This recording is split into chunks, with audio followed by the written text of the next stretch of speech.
दो बातों पर चर्चा करने के लिए कहा गया था कि एक तो है कि कितने संगठन हैं। तो पंजाब में काफी संगठन काम कर रहे हैं जो मजदूरों को लेकर काम कर रहे हैं, महिलाओं को लेकर काम कर रहे हैं, किसानों को लेकर काम कर रहे हैं, जिनमें सबसे बड़ा नाम है और पुराने साथी भी हैं और मुझसे ज्यादा आप उनको जानते हैं, जिनका नाम है दलित दास्ता विरोधी आंदोलन और जिनको जय सिंह जी के नाम से ज्यादा जाना जाता है।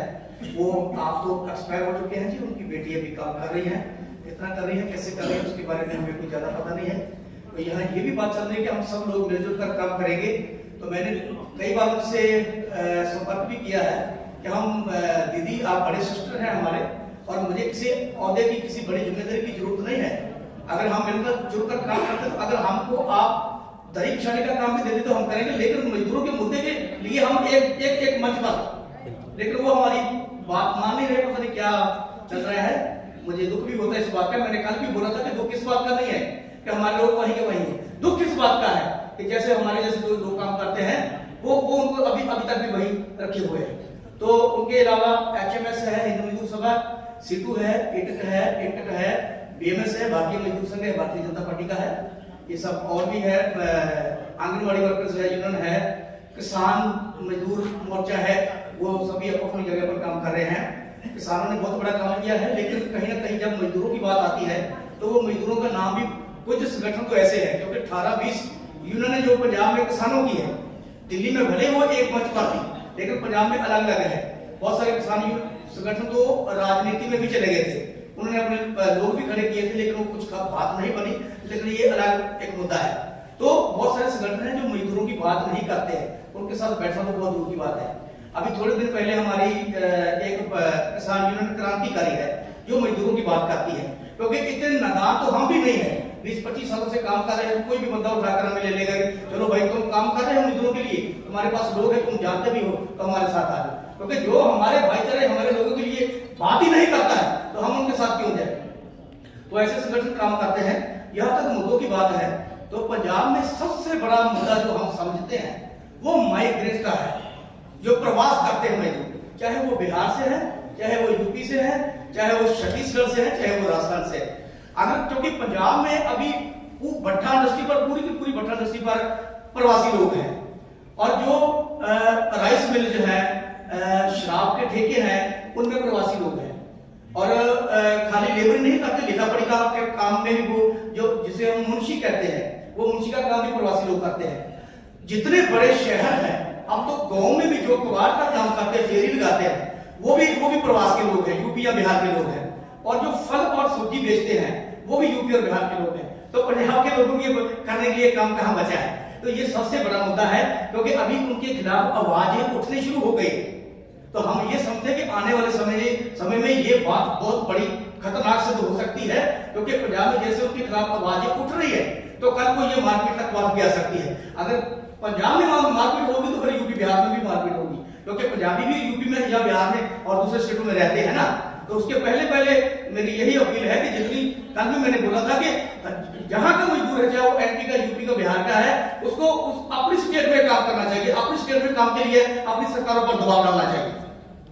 तो दूसरा जो मुद्दा है वो मुद्दा है हमारा मनरेगा का, कि जैसे मनरेगा को बने हुए कितने साल हो गए, कितना पैसा है, लेकिन आज भी मनरेगा मजदूरों का हाल वही का वही है।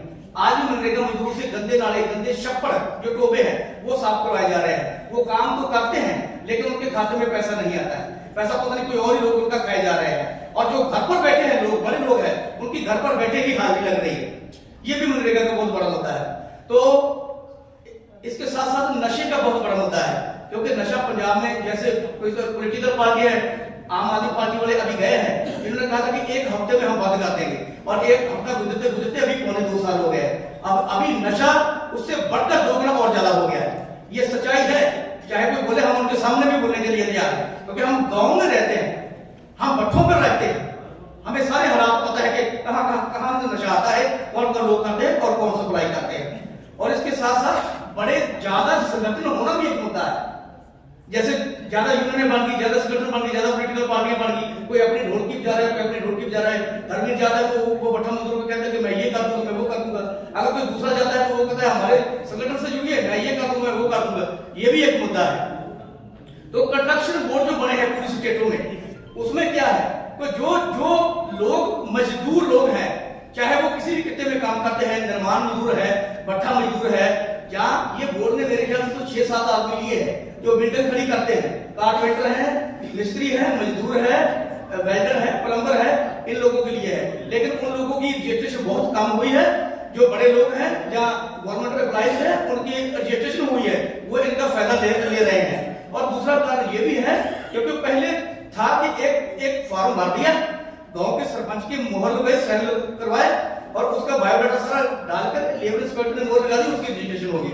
अभी ऑनलाइन कर दिया है, तो ऑनलाइन सुविधा केंद्रों को ये काम दे दिया है। तो अगर भट्ठा मजदूर ने बनवानी है, अपनी रजिस्ट्रेशन करानी है, तो सबसे पहले तो मेरे जैसे प्रधान के पास जाएगा, यूनियन वाले के, वो कहेगा 1500 लगेगा या 2000 लगेगा। चलो कोई बात नहीं, तुम खास हो, तुमको किसी और उस मेरे साथी ने भेजा है, तुम 200 कम दे देना, कोई बात नहीं। तो उसका फॉर्म भरेगा ले लिया। अभी ऐसा करो, तुम इतनी तुम्हारी सरकारी फीस लगेगी, तुम सुविधा केंद्र चले जाना। तो सुविधा केंद्र जाता है बेचारा, सुबह जाता है, 12 बजे उसका नंबर आता है, तो फिर सुविधा केंद्र वाला बोल देता है कि तुम्हारी फाइल में कुछ ऑब्जेक्शन है। वो दूसरे तीसरे दिन फिर जाता है। दूसरी तीसरी बार जब जाता है तो वो कहता छोड़ो यार, मैंने करवाना ही नहीं है, मैंने रजिस्ट्रेशन करवानी नहीं है, क्योंकि 1500, 2000, 3000 की तो मेरी वैसे दिहाड़ियां मार चुकी है। तो ये भी एक मुद्दा है, क्योंकि अगर वो रजिस्ट्रेशन है तो उसमें थोड़ा रियायत दिया जाए, उसमें छूट दी जाए, उसमें सुविधा केंद्र से हटाकर सीधा लेबर, क्योंकि बोर्ड के पास इतना पैसा है तो बोर्ड क्यों नहीं 10-10, 12-12 पढ़े लड़के लड़कियां हैं, उनकी ड्यूटी क्यों नहीं लगाता, उनकी भर्ती क्यों नहीं करता है? तो वो सीधे वर्क प्लेस पर जाकर मजदूर काम करते हैं, वही जाकर उनकी सीधी रजिस्ट्रेशन करवाई जाए, मेरे जैसे जो बिचौलिए बीच में बैठे हैं उनको खत्म किया जाए। तो ऐसे तमाम मुद्दे हैं। और मुझे खुशी भी इस बात की है कि जैसे हम कई साथियों से मेरी यही कोशिश है, मैं अंदर से कोशिश करता रहता हूं, जो भी मुझे मिलता है उसे यही रिक्वेस्ट करता हूं, भाई देखो सबसे बड़ी उदाहरण हमारे पास हमारे किसान भाइयों की है। भले ही अपने पंजाब में अपने घर में अलग है, लेकिन दिल्ली में जाकर सभी लोगों ने इकट्ठा होकर उसकी अदालत आपके सबके हमारे पूरी दुनिया के सामने है। तो हम क्यों नहीं इकट्ठा हो रहे भाई? कोई मनरेगा को लेकर बैठ रहा है, कोई धर्मवीर कहता है कि मैं बहुत बड़ा प्रधान हूं, मेरे पास भट्ठा मजदूर है, कोई कहता मैं मनरेगा का हूं, कोई कहता मैं निर्माण मजदूर हूं, कोई कहता मैं आंगनबाड़ी हूं। तो हम एक जगह सब क्यों नहीं इकट्ठा होते भाई? तो मेरी PWPC से भी पूरी टीम से भी रिक्वेस्ट है कि अगर पंजाब से मेरे अलावा किसी और संगठन को आप जानते हैं तो प्लीज उनको बुलाकर हमें भी बुलाइएगा, बैठकर हमारी बातचीत करवाइएगा कि ठीक है भाई, अपना नाम रखना है, अपना संगठन का नाम अपने रखना है, रखो, लेकिन एक मंच पर तो इकट्ठे हो यार, क्योंकि हम अपने बहन भाइयों के मुद्दे लेकर एक साथ कोई मजबूती से काम कर सके। आपका बहुत बहुत शुक्रिया जी, मेरे बच्चे। ठीक है, यही प्रयास बड़ा प्रयास होगा कि हम लोग कम से कम ये जो गैर बराबरी के विरुद्ध अभियान है इसमें और साथियों को जोड़ पाए। तो और किस राज्य के साथी है? ठीक है, उत्तर प्रदेश, अनिल भाई।